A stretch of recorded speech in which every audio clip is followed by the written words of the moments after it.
I am Yashasvi, and आज day 2 है think DSA series का where will see the problem valid anagram from arrays and hashing. Okay, let's go. Here's the problem statement. मैं simple शब्दों में बताता हूँ. सो अपने को दो स्ट्रिंग्स दी गई हैं एस एन टी. ओके, अपने को ये बताना है कि क्या एस एन टी एक दूसरे के एनाग्राम्स हैं.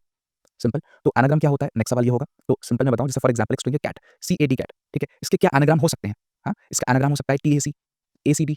समझे? तो मतलब कि दो स्ट्रिंग्स एक दूसरे के एनाग्राम हैं अगर उनके रीअरेंजमेंट से एक और स्ट्रिंग बने जिसमें पहले स्ट्रिंग के सारे कैरेक्टर्स यूज हुए हों और वो भी exactly once. So this is the definition of anagram. ठीक है, तो फॉर एग्जाम्पल सिंपल में बात करूँ तो कैट का एनाग्राम क्या हो सकता है, टी ए सी. ठीक है, और क्या हो सकता है, ए सी डी. ओके, क्या नहीं हो सकता है, तो जो नहीं हो सकता है वो ये है. फॉर एग्जाम्पल सी कैट है, जो नहीं हो सकता है वो है टी टी टी. क्यों? क्योंकि ए और सी इस्तेमाल नहीं किए गए. और क्या नहीं हो सकता है कि अगर सी ए टी कैट है तो क्या नहीं हो सकता है, P A C A, meaning more letters were used than the original string. ठीक है, so this is anagram. So let's see. So basically करना क्या है, अपने को एस और टी दिया हुआ है, दो स्ट्रिंग्स दिए हैं. जैसे फॉर एग्जाम्पल यहाँ पे एनाग्राम लिखा है और यहाँ पे N A G R M लिखा हुआ है. ठीक है, अगर आप इन्हें रीअरेंज करोगे किसी भी वे में तो ये स्ट्रिंग सेम हो जाएंगे, तो ट्रू. बट आप ये देखो, रैट और कार नहीं है. क्यों नहीं है? क्यों नहीं है? क्योंकि इसमें एक लेटर है सी जो इसमें नहीं है. इसमें अगर इसको उल्टी तरह से देखें तो इसमें एक लेटर है टी जो इसमें नहीं है. ठीक है, so this is anagram. Now let's think of the solution. Okay, तो एनाग्राम समझ में आया कि समथिंग समथिंग रीअरेंजमेंट करनी पड़ेगी, चेक करना पड़ेगा, राइट? तो what would be the brute of force approach. सबसे पहले ये चेक कर लेते हैं, अगर दो स्ट्रिंग्स एनाग्राम है तो फॉर श्योर उनकी लेंथ सेम होगी. क्योंकि अगर लेंथ डिफर की तो ये तो फॉर श्योर पता है कि एनाग्राम्स नहीं हो सकते. क्योंकि क्या कंडीशन एनाग्राम बनने की, कि सारे ओरिजिनल कैरेक्टर्स यूज होने चाहिए. ओके, एंड एक्जैक्टली यूज होना चाहिए, नॉट लेस नॉट मोर. ठीक है, तो पहली कंडीशन ये हमने चेक कर ली कि भैया लेंथ दोनों की बराबर कर दो. अगर नहीं है बराबर तो पहली कह दो फॉल्स, और अगर है तो फिर आगे चेक करते हैं. तो हम एक लेटर इसका पकड़ते हैं स्ट्रिंग का. ठीक है, let's think in terms of more programmatic way. हम एक लेटर पकड़ते हैं पहले स्ट्रिंग का. ठीक है, दूसरे में चेक कर लेते हैं, है ना, कि भैया तुम एग्जिस्ट करते हो कि नहीं. ठीक, अच्छा अगर एग्जिस्ट करते हो तो अच्छी बात है, गुड, लेट्स मूव अहेड. ठीक है, फॉर एग्जांपल ए में ए एग्जिस्ट करता है. ठीक है, और हम ये भी मेक श्योर करेंगे कि ये वाला ए फिर से ना यूज हो कंपैरिजन में. सो फॉर एग्जांपल एन पे आते हैं, एन एग्जिस्ट करता है यहाँ पे. ठीक है, तो ये दोनों यूज नहीं हो सकते. अब हम इन दोनों को चेक नहीं करेंगे कभी भी. फिर ए वाला, ये वाला ए, तो ये वाला ए इस ए से मैप करता है. ठीक है, तो हाँ अभी भी ठीक चल रही है चीजें. जी भी है, आर भी है, और ए एक ए ये और एक एम ये भी है. इस स्ट्रिंग के सारे कैरेक्टर्स खत्म हो जाएं. ठीक है, हमने चेक कर लिए हों और ये सब कुछ यहाँ पे अवेलेबल है, तो बस सिंपली कह दो एनाग्राम है. ठीक है, और अगर एक बार भी ऐसा फील हुआ कि नहीं यार ये लेटर मिसिंग है, कैरेक्टर मिसिंग है, तो कह दो एनाग्राम नहीं है. So this is the brute force approach. अगर मैं आपको इसका कोड दिखाऊं, I will paste it here. So this is the brute force approach. Simple है कि हम पहले लेंथ को चेक कर लेते हैं. अगर लेंथ दोनों बराबर नहीं हुई तो रिटर्न कर दो फॉल्स. ठीक है, फिर हमने जैसे बताया कि हमने एक हमें ना रखना पड़ेगा स्टोर करके क्या क्या चीजें यूज हुई हैं. ठीक है, क्योंकि एक ही लेटर को मल्टीपल टाइम यूज नहीं कर सकता हो. हम क्या करेंगे, सिंपल जो मैंने बताया कि हम पहले अपने एस में से मूव करेंगे, ट्रैवर्स करना शुरू करेंगे, एक एक लेटर को उठाएंगे. तो हम यहाँ पे एक एक लेटर को उठा रहे हैं उस पूरे एरे से, मतलब करंट कैरेक्टर्स को उठा रहे हैं. फॉर एग्जांपल यहाँ पे कभी ए आएगा, कभी एन आएगा, कभी ए आएगा, ऐसे करके. ठीक है, फिर हम फाउंड को फॉल्स कर देते हैं. फिर हम क्या करते हैं, जो कैरेक्टर हमारे हाथ में है उसको हम सर्च करते हैं. ठीक है, अपने नेक्स्ट स्ट्रिंग, दूसरे स्ट्रिंग के अंदर, कि भैया जे से शुरू हो जाओ, सॉरी जे पे 0 को सेट करो, टी डॉट लेंथ पे चलो और फिर चेक करो कि क्या वो यूज नहीं है. अगर वो यूज नहीं है और टी डॉट कैरेट सेम है, मतलब हमें कैरेक्टर मिल गया, अगर है तो यूज को करो ट्रू, फाउंड को करो ट्रू और ब्रेक कर दो. That's it. देन और फिर बाहर आ जाओ. अगर गलती से ये लूप खत्म हो गया और हमारा फाउंड ट्रू हो ही नहीं पाया, मतलब हमें मिल ही नहीं पाया, तो हम सिंपली बोल सकते हैं कि भैया कैरेक्टर मिसिंग दूसरे वाले स्ट्रिंग में, रिटर्न कर दो फॉल्स. बात खत्म. ठीक है, और अगर हमने सारे कैरेक्टर्स के लिए ऐसा कर लिया, ऑलरेडी कर लिया, और कभी फाउंड फॉल्स नहीं हुआ, तो बस रिटर्न कर दो ट्रू. सिंपल. ठीक है, तो this is the brute force solution. But so what is the time complexity and space complexity of the solution. Let's write it below. ठीक है, मैं यहाँ लिख देता हूँ सॉल्यूशंस. ठीक है, और ये है नाइव सॉल्यूशन. पहला नाइव सॉल्यूशन, इसकी टीसी क्या है, इसकी time complexity O N square, because हम for each character in S we are checking in T also O N square. Okay, yup. So O N square. तो what is the space complexity, O N, because हम used array ले रहे हैं boolean का, so that would be O N. तो however long my T would be, it would be also long. So O N, या आप इसको हम ऐसे भी बोल सकते हैं यहाँ पे इस केस में. ठीक है, so this is the naive solution. Now let's think how can we make it better. कैसे हम यहाँ पे टाइम कॉम्प्लेक्सिटी और स्पेस कॉम्प्लेक्सिटी को बेटर कर सकते हैं. Let's see what we can do. Okay, the first insight जो आपको दिख गया होगा वो ये है कि both strings represent same data. भैया दोनों स्ट्रिंग सेम डेटा रिप्रेजेंट करते हैं. अगर दोनों एनाग्राम्स हैं तो एक्जैक्टली ओरिजिनल कैरेक्टर्स इस्तेमाल हुए हैं और वो भी एक्जैक्टली वंस. तो इसकी क्या, ये किस चीज की डेफिनेशन है, ये इसकी डेफिनेशन कि दोनों स्ट्रिंग्स सेम डेटा रिप्रेजेंट करते हैं, और अगर ऐसा है तो इनकी लेंथ सेम होनी चाहिए. ये इंसाइट हमने ऑलरेडी देखी थी, तो will write it, still right it, because this is the base of all of the solutions जो हम लिखेंगे. ठीक है, इंसाइट्स. तो नंबर 1, इंसाइट नंबर 1. ओके, पहला, both string represent same data. Both string represent same data. Okay. So these insights look very simple at the look, at the face of it, but यही insights will form your solution. तो पहला था कि both strings should represent same data. Okay, तो इसका यही अर्थ हुआ कि भैया लेंथ चेकिंग कर लीजिए, लेंथ चेक कर सकते हैं, लेंथ चेक कर सकते हैं. अच्छा, व्हाट्स द सेकंड इनसाइट. सो अगर आप देखोगे एनाग्राम के डेफिनेशन में यही बोला है कि भैया ऑर्डर चेंज हो सकता है. ऑर्डर चेंज हो सकता है, तो अगर ऑर्डर चेंज हो सकता है तो क्या हमारा आंसर चेंज होता है? नहीं. अगर मैं इस एनाग्राम जो यहाँ पे लिखा हुआ है, ये एनाग्राम को अगर इसमें सॉर्ट कर दूं या कुछ भी कर दूं, ऑर्डर बदल दूं इसका, तो क्या आउटपुट चेंज हो जाएगा? नहीं, because anagram depends on the कितने कैरेक्टर्स इस्तेमाल हुए हैं, है ना, but not on the order. So we can do some ordering. So what we figure out here insight is order does not matter. Okay, so this is one more insight. ठीक है, so let's write it, order does not matter. So अगर अब simple हम सोचते हैं, यहाँ से हम सोच लेते हैं. Okay, I will just remove it, I will just comment it for a while. या, सो हमने लास्ट क्वेश्चन में क्या किया था, जब ऑर्डर मैटर नहीं किया था तो ऑर्डर हम सॉर्टिंग कर देते हैं, ऑर्डर में ला देते हैं उनको, लेट्स चेक कि क्या हम कर सकते हैं अप्लाई, ठीक है। सो अगर ऑर्डर मैटर नहीं करता और अगर ऑर्डर मैटर नहीं करता तो अगर तो फिर हम ये भी तो कर सकते हैं कि एस को और टी को दोनों को सॉर्ट कर देते हैं। तो दोनों को सॉर्ट कर देंगे और फिर दोनों स्ट्रिंग्स को कंपेयर कर लेते हैं कि अगर वो एनाग्राम हुए तो सॉर्ट करने के बाद वो दोनों सेम स्ट्रिंग्स ऑन करेंगे ना, है ना? तो अगर यही तो आप देखो ना कि ये एनाग्राम क्या है, अगर इसको सॉर्ट कर दें, दोनों को सॉर्ट कर दें, ठीक है? तो दोनों सेम स्ट्रिंग को रिप्रेजेंट करेंगे because inside one they represent same data. Rat car को अगर आप सॉर्ट करोगे तो क्या सेम डेटा रिप्रेजेंट होगा? नहीं, राइट? ये हो जाएगा ART, ये हो जाएगा ACR। So both are different things, right? So false. So वही सिंपल सी चीज़ है कि अगर ऑर्डर मैटर नहीं करता, दोनों को सॉर्ट कर देते हैं और फिर कंपेयर कर लेते हैं दोनों को कि क्या इक्वल है कि नहीं। अगर सेम हो गए तो ट्रू एल्स फॉल्स। बट ध्यान रखिएगा जो हमारा फर्स्ट इनसाइट है, लेंथ चेक, वो सब में सेम रहेगा, लेंथ हमें चेक तो भी करनी पड़ेगी। Okay? So this is one more solution. तो हम इनसाइड 2 से एक नया सॉल्यूशन डिराइव कर सकते हैं, that is sorting solution. Sort and compare. Okay? तो इसकी टाइम कॉम्प्लेक्सिटी क्या है? सो हम बेसिकली 2 बार सॉर्ट करेंगे। So it would B n log n only, n log n। Okay? So what would be the space complexity? It would B O(n). Why O(n)? Reason being कि हमारे पास जो 2 ये strings हैं, ठीक है? तो जब हमने सॉर्ट कर दिया तो 2 स्ट्रिंग्स अभी भी एग्जिस्ट करती है, right? So it is more of a concept where fix space और ऑक्सिलरी, तो फिक्स्ड O(n) तो रहेगा ही रहेगा। मतलब we are not using anything extra, तो हम इसे O(n) भी बोल सकते हैं, but again O(n) would be the base sum में, क्योंकि O(n) तो रहेगा ही रहेगा। Okay? So that is it. Let's go ahead. Now what? So we saw 2 insights where both string represent same data, length check कर सकते हैं, order does not matter, जहाँ पे सेकंड सॉल्यूशन मिलेगा, sort and compare. What would be the next inside? तो अगर order matter नहीं करता तो क्या मैटर करता है? तो वो नेक्स्ट चीज़ जो मैटर करती है वो है फ्रीक्वेंसी, राइट? अगर हम कैसे पहचानें कि ये दोनों स्ट्रिंग सेम है, अगर लेंथ को हटा दें? फ्रीक्वेंसी से कि भैया ए कितनी बार आया, क्योंकि हम यही तो चेक कर रहे हैं अपने ब्रूट फोर्स में भी हम यही फिगर आउट करना चाह रहे हैं, जो बार-बार रिडंडेंट हम कैलकुलेशंस कर रहे हैं इसी के ऊपर कि क्या वो एग्जिस्ट करता है, मतलब कितनी बार एग्जिस्ट करता है, क्या वो है कि नहीं? Frequency, we are trying to get the frequency of it. So frequency matters. Okay? Let's see how it will relate to our solutions. Inside 3 कि order does not matter but frequency matter.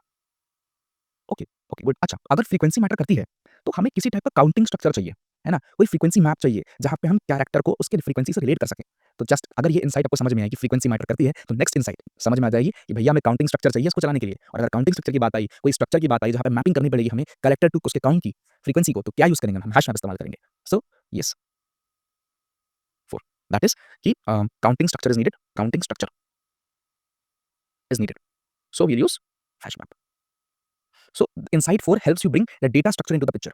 अभी तक हम सिर्फ sort कर रहे थे, methods apply कर रहे थे, बट अब एक स्ट्रक्चर भी चाहिए हमें, अगर हमें इसे ऑप्टिमली सॉल्व करना है। सो यहाँ से हमारा थर्ड सॉल्यूशन बन जाता है कि हम एक हैश मैप इस्तेमाल कर सकते हैं फ्रीक्वेंसी मैप में। सो बेसिकली क्या सॉल्यूशन हुआ कि ये सिंपल, ये दोनों स्ट्रिंग्स हैं हमारे पास, इनकी फ्रीक्वेंसी को एक हैश मैप में रखो, इनकी फ्रीक्वेंसी को एक हैश मैप में रखो और फिर एक-एक करके कंपेयर करो कि दोनों फ्रीक्वेंसी से की सेम है कि नहीं।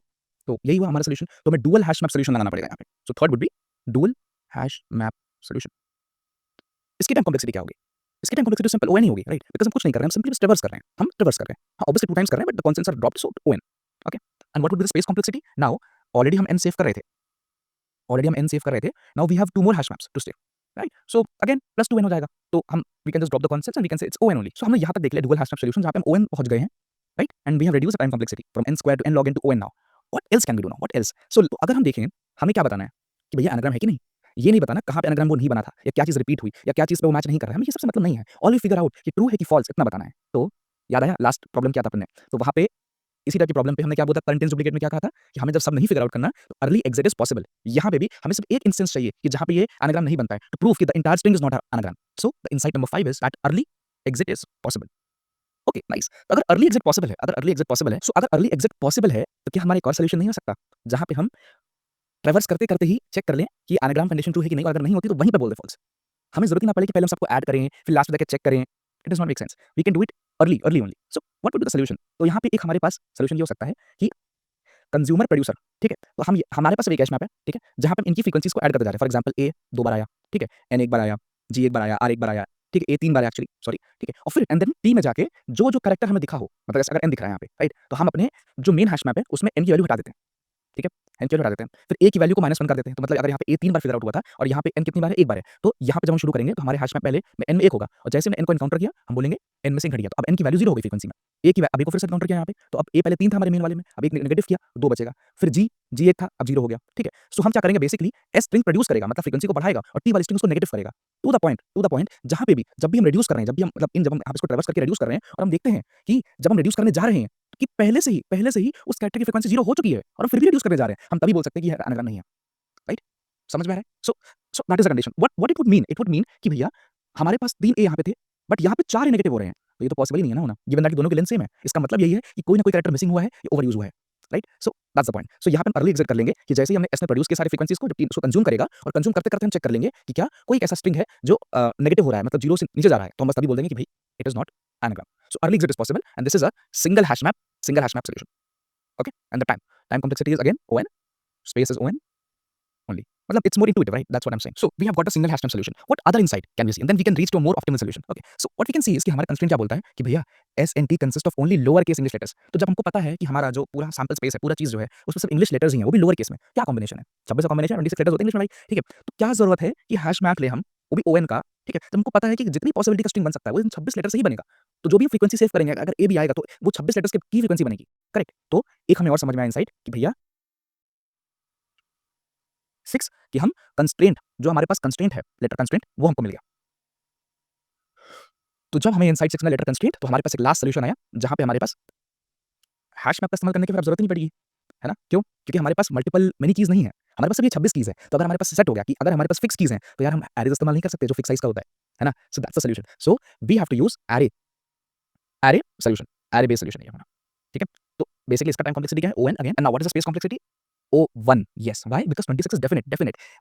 वी डोंट केयर अगर हमारा स्ट्रिंग जो लेंथ स्ट्रिंग की अगर वो 10,000 कैरेक्टर्स भी हो या 1 मिलियन कैरेक्टर्स भी हो तो भी हम सिर्फ 26 स्लॉट का ही एरे इस्तेमाल करेंगे तो हमारी स्पेस कॉम्प्लेक्सिटी O1 हो चुकी है. So this is the beauty of the solution. So now we'll code this solution and then see one more or two more insights and see how can we optimize for that and see those edge cases. So let's go. So the सबसे पहले for insight number 1 both string represent same data and check अगर s dot length equal नहीं है दूसरे से t dot length अगर नहीं है तो भैया रिटर्न कर दीजिए false क्योंकि वो हो ही नहीं सकते हमारे एनाग्राम्स. नाउ जब हमने ये चेक कर लिया है और ये हमारा एरे सॉल्यूशन तो एक हम एरे डिफाइन कर लेते हैं एंड int frequency. ठीक है. frequency आ रहा है is equals to new int. तो ये कितने साइज का है? 26 का बिकॉज़ 26 इंग्लिश कैरेक्टर्स हैं. सो सबसे पहले फॉर में जाएंगे और हम s को ट्रैवर्स करते हैं तो फॉर s हम यहाँ पे एक फॉर ईच लूप इस्तेमाल कर सकते हैं. I will show you character.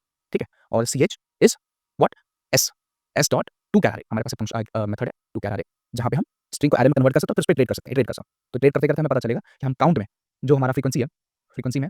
ठीक है. तो फ्रीक्वेंसी में कैसे स्टोर होगा? अब देखिए कैरेक्टर के क्या इंडेक्स कैसे वैल्यूज आती हैं 97 97 98 99 ASCII वैल्यूज राइट. इनकी ASCII वैल्यूज ऐसी की जाती हैं तो वो कैसे हम नॉर्मलाइज करेंगे अपनी फ्रीक्वेंसी में. फ्रीक्वेंसी तो हमारी एरे है वो तो 0 से 25 के बीच में रहेगी राइट. 26 का अगर एरे है तो 0 से 25 का इंडेक्स रहेगा. तो क्या करेंगे? कुछ नहीं सिंपल ch में से जो हमारा कैरेक्टर आया है कैरेक्टर हमारा जैसे फॉर एग्जांपल अगर a आया तो वो 97 है. ठीक है. बट हमको इस a को फ्रीक्वेंसी में 0 पे सेट करना है बिकॉज़ a हमारा 0 है तो कुछ नहीं करना है. हमें अपने कैरेक्टर को a के स्टैंडर्ड से हटा देना है. तो मैं आपको सिंपल दिखा देता हूं. फॉर एग्जांपल हमारे पास b है b की ASCII वैल्यू होती है अराउंड b की ASCII वैल्यू 98 राइट. तो 98 में से अगर हम a की ASCII वैल्यू जो 97 है माइनस कर दें तो क्या बचेगा 1 और 1 यस 1 ही तो हमारा ऑफसेट है. तो बेसिकली a हमारा ऑफसेट है ऑफसेट तो हम ऑफसेट हटा देंगे तो हमको अपना एक्चुअल वैल्यू मिल जाएगा इंडेक्स के फॉर्म में. तो फ्रीक्वेंसी में से अगर हम cs - a करें और जो फ्रीक्वेंसी आई है हमें बस उसमें प्लस इक्वल टू 1 कर देना है. प्लस प्लस कर देना 1 कर देना. That's it. हम इतना करना है तो हमारा प्रोड्यूसर हो गया. हमारे सारे फ्रीक्वेंसीज क्रिएट हो चुके हैं. ठीक. अब डिलीट करना है तो फॉर अब हम यहाँ पे फिर से क्या cs लेते हैं फिर से हम यहाँ पे फॉर ईच लूप का इस्तेमाल कर सकते हैं क्या array right. Then do it. Now क्या करना है? कुछ नहीं. सबसे पहले दो कंडीशंस हैं कि बताता हूँ. पहले सबसे पहले हम रिमूव करते हैं फ्रीक्वेंसी में से कि हमको रिमूव करना है तो cs में से भैया सिंपल ये हटा दीजिए माइनस इक्वल टू 1 कर दीजिए. बट एक कंडीशन थी जब हम माइनस कर रहे हैं तो हम पहले चेक करेंगे कि क्या ऑलरेडी 0 है उसके नीचे तो नहीं जा सकते ना. अगर उसके नीचे चले गए हैं इसका मतलब है कि भैया एनाग्राम नहीं है. तो if simple if frequency at ch - a ठीक है इज इक्वल टू 0 अगर ऐसा है तो ये सीधे बोल दो कि एनाग्राम नहीं है. ठीक. और अगर दोनों हमने फॉर लूप चला लिए और सब कुछ 0 से कुछ नीचे गया ही नहीं बिकॉज़ दोनों एरेस अगर प्रोड्यूस जितना हुआ उतना कंज्यूम हो गया तो सब 0 हो जाना चाहिए. अगर कुछ 0 से नीचे गया तो प्रॉब्लम है हमारे लिए. तो अगर कुछ 0 से नीचे गया ही नहीं तो सिंपल रिटर्न ट्रू. बात खत्म. So this is the solution. एक बार हम इसमें करके देख लेते हैं then I will walk you through the more insights. Yeah. So it is accepting, it is working. So yeah. So this is one of the solution. Let's submit and see first. Okay. Yeah, it works. Now this works. This is working. This is perfectly fine solution. This is a very more optimal solution. But there could be a follow up from the interview. आपसे interview बोल सकता है कि भैया आपने array solution तो बनाया but वही कि अगर what if there are Unicode characters हमें नहीं पता कितने कैरेक्टर्स हैं जानते हैं 65% कैरेक्टर समथिंग अराउंड होता है इस टाइम में तो वो हो तो उस केस में सिंपली बस बोल सकते हो कि ये सेम एल्गोरिथम रहेगा just you will using the hash map. तो वहां पे गेट और डिफॉल्ट यूज करके और पुट करके हम कर सकते हैं. तो सेम चीज है राइट. तो that would B one thing. Let's see one more insight कि यहाँ पे हम क्या इसको पहचान पाते हैं कि इसका एक और सॉल्यूशन है may it not be the most intuitive but it's a good insight. I will show you.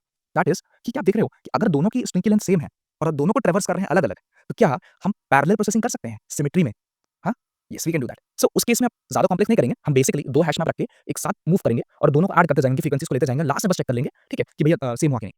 Simple. तो जो हमारा ये डुअल हैश मैप सॉल्यूशन था ये उसके ऊपर बिल्ड अप होता है. इसके पास एक हमारा ऑप्टिमाइजेशन इस बात का है कि हमने पैरेलल प्रोसेसिंग कर ली. That's it. सो एक बार मैं दिखा देता हूं आपको इनसाइड 7 में. दैट्स इट कि पैरेलल प्रोसेसिंग कर सकते हैं. So I hope I don't have to write the solution of this code. It is simple. दो हैश मैप लिया एक साथ प्रोसेसिंग कर ली एक साथ दोनों को चलाना है. ठीक है. For example s dot caret और t डॉट कैरेट करके आई दोनों में आई लगेगा क्योंकि इंडेक्स एक ही होगा और फिर साथ में चलेंगे और दोनों को ऐड करते जाएंगे और लास्ट में हमारे जावा में डॉट इक्वल्स मेथड है हम उससे कर सकते हैं यूज. सो या so this was complete discussion on valid anagram with 7 insights. ठीक है. And these solution 5 to 6 solutions हमारे पास है और ये हमारा कोड है उस चीज़ का सोल्यूशन का। सो आई होप आप समझ पाए हो कि कैसे हमने नाइफ से बिल्कुल ऑप्टिमल सोल्यूशन तक पहुँचे, क्या-क्या हमने कैसे-कैसे अपनी कॉम्प्लेक्सिटीज़ को शो ऑफ करके, ट्रेड ऑफ करके हम यहाँ आए हैं। ये इनसाइट्स, अब देखोगे बहुत सारे इनसाइट्स मैच हो रही पुराने प्रॉब्लम से। तो yes that's the beauty of this thing कि ये इनसाइट्स अगर आप just need to open your mind to spot these things, अगर आप स्पॉट कर पा रहे हो तो yes you can just get the solutions out of it. So that's the point. So thank you. So this is Yashasvi and let's mark this question done. Let's go to road map and mark it. So we have done this question. Let's meet tomorrow with 2 some problems.